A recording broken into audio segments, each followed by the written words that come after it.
Message is going to go over the instructions for Project 2, our short messages portfolio. So now that you're done with Project 1, you should have a really clear understanding of the differences between academic writing and academic essays and business writing and the types of documents you will need to produce for the business world. This project is going to introduce you to the most common routine business correspondence. You'll practice formatting, organization, and style conventions while preparing a sample portfolio of your work. So as always, this is a multi-part process project. You have multiple deliverables required. You'll do 2 drafts of messages that will give you a chance to get feedback from the professor, and then you'll take those drafts and revise them into final messages. Your final portfolio will include 3 short messages and a justification memo. So routine business messages are the lifeblood of most organizations. Emails, memos, and letters are documents that require specific formatting and conventions. Ineffective or poorly written positive and negative messages can have real consequences in the business world.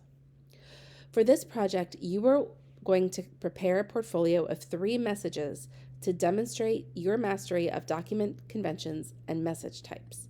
Your portfolio must include an email, a block-style business letter, and a memo. The portfolio must also include 1 positive message and 1 negative message.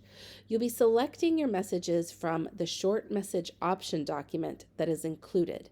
These are all short kind of fictional scenarios that will give you information about the scenario, and it will tell you your task, and then you will create whatever type of document and response is required. So the deliverables are all drafts and final messages, including drafts that'll be graded pass, fail basically, but will give you an opportunity to get feedback from the professor.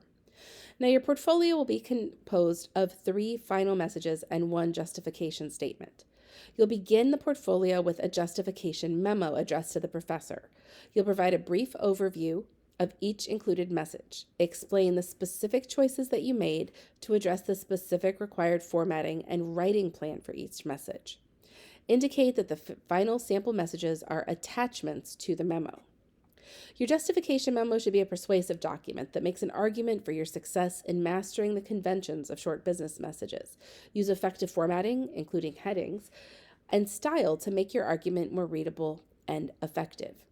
Your sample messages must be 3 effectively written and carefully revised sample messages. They should be your strongest work and represent your mastery of formatting, style, and content. You'll need to use an email, a letter, and a memo. 1 needs to be positive, 1 needs to be negative, and the 3rd can be of your choice. Now, our textbook has plenty of sample documents, and there's also a sample documents document in Canvas. You need to follow the specific writing plans that are listed in your textbook. Our textbook will tell you exactly what kind of message it is and what should go in the opening, the body, and the conclusion of each of those messages.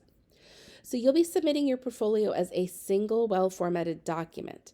The memo will serve as your cover letter, and each sample document should begin on a new page. Make sure that you're using page breaks to do that formatting. This project is a fairly short project. It's going to take less time than Project 1, so you'll need to make sure that you're keeping up on the drafts and the revisions and checking back for feedback. If you have any questions or need any help, be sure to reach out.